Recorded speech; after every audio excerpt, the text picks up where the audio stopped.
దేవుని ఘనమైన శ్రేష్టమైన పరిశుద్ధ నామమునకు మహిమ స్తుతి ప్రభావములు కలుగును గాక.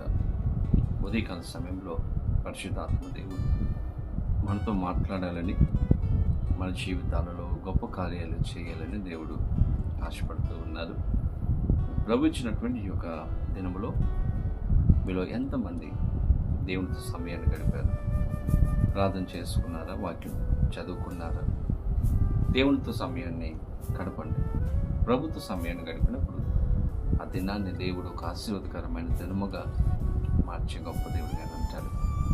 ఈరోజు ఒక అద్భుతమైన వాగ్దానము ప్రభు సిద్ధపరిచి మనలందరినీ కూడా ధైర్యపరచాలని, ఆస్వాదించాలని, మన యొక్క ప్రార్థనలకు జవాబు దేవుడు ఇవ్వాలని ఆశపడుతూ ఉన్నారు. ప్రార్థన చేసుకొని ప్రభుని వాగ్దానాన్ని పొందుకుందాం. తలలో ఉంచండి, ప్రార్థన. పరిశుద్ధుడని వందనాలు, స్తోత్రాలు. ఉదయకాల సమయంలో మేమందరము నీ సన్నిధికి వచ్చి ఉన్నాము. మాతో మీరు మాట్లాడి మమ్మల్ని దర్శించి మీరు ఆస్వాదించమని యేసు నామమున అడిగి వేడుకొనిచ్చి ఉన్నాము మా పరమ తండ్రి, ఆమేన్. ఈ దినం దేవుని వాగ్దానము చదువుకుందాం. బైబిల్ గ్రంథాలు తెరవండి. 20వ సంకీర్తన 5వ చరణము ఆఖరి భాగమును చదువుకుందాం. నీ ప్రార్థనలన్నీ యెహోవా సఫలపరచును గాక.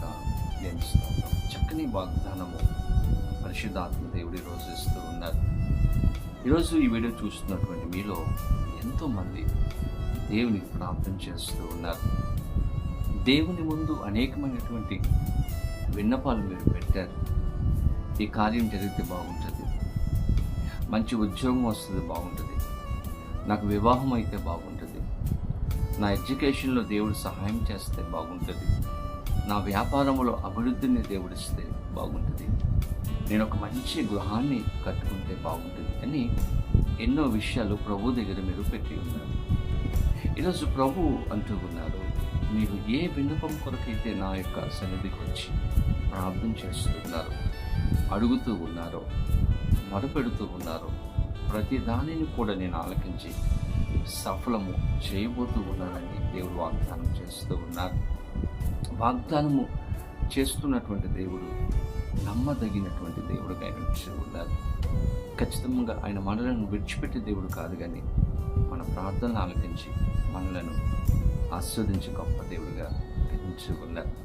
కాబట్టి ఈరోజు మీరు చేస్తున్నటువంటి ప్రతి ప్రార్థనకు దేవుడు జవాబు ఇవ్వబోతూ ఉన్నారు.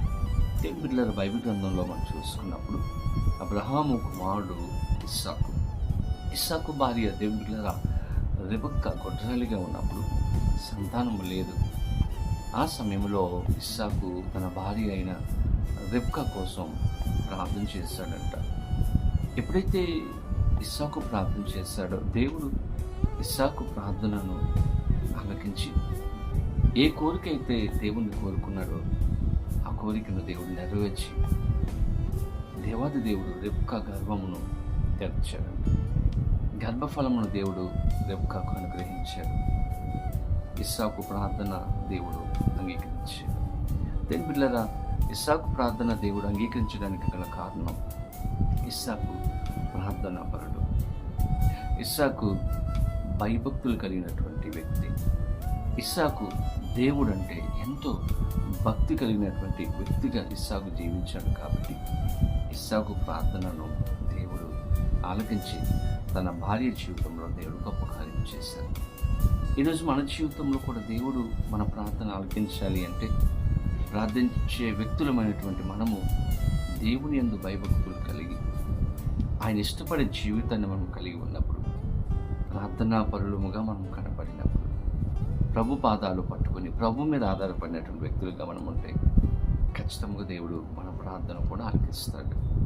బైబిల్ గ్రంథంలో ఎంతోమంది ప్రార్థన దేవుడు ఆలకించాడు. ఎబేజు ప్రార్థనను ఆలకించి కార్యం సఫలం చేశాడు. హిజ్కియా ప్రార్థనను దేవుడు ఆలకించాడు. వీరందరూ కూడా దేవునికి ఇష్టంగా జీవించారు. ఈరోజు మనము కూడా దేవునికి ఇష్టంగా మనం జీవించినప్పుడు, దేవుడు ఆశించినట్లుగా ఈ లోకంలో బ్రతికినప్పుడు ఖచ్చితంగా మన ప్రార్థనలు కూడా దేవుడు జవాబిస్తాడు. మన ప్రతి సమస్యకు పరిష్కారం ఇచ్చి గొప్ప దేవుడుగానే ఉంటాడు. అటువంటి కృప పరిశుద్ధాత్మ దేవుడు ప్రతి ఒక్కరికి అనుగ్రహించి సహాయం చేయను కాక. ఆమేన్. ప్రార్థన. పరిశుద్ధుడు నీకు వందనాలు, స్తోత్రాలు. ఈరోజు మాకు ఇచ్చిన చక్కని వాగ్దానమును బట్టి మీకు వందనాలు. మా ప్రార్థనలు ఆలకించి సఫలము చేస్తానని వాగ్దానం చేశారు. ఈ ప్రార్థనలో ఎంతమంది అయితే ఏకీభవించి ఏ విషయాలైతే మిమ్మల్ని అడుగుతూ ఉన్నారో ప్రతి వాటిని కూడా జరిగించి సఫలపరిచి వారి కుటుంబాలలో గొప్ప నెమ్మదిని, సంతోషం అనుగ్రహించమని, దీవించమని యేసు నామమున అడిగి వేడుకొనొచ్చు ఉన్నాము మా పరమ తండ్రి.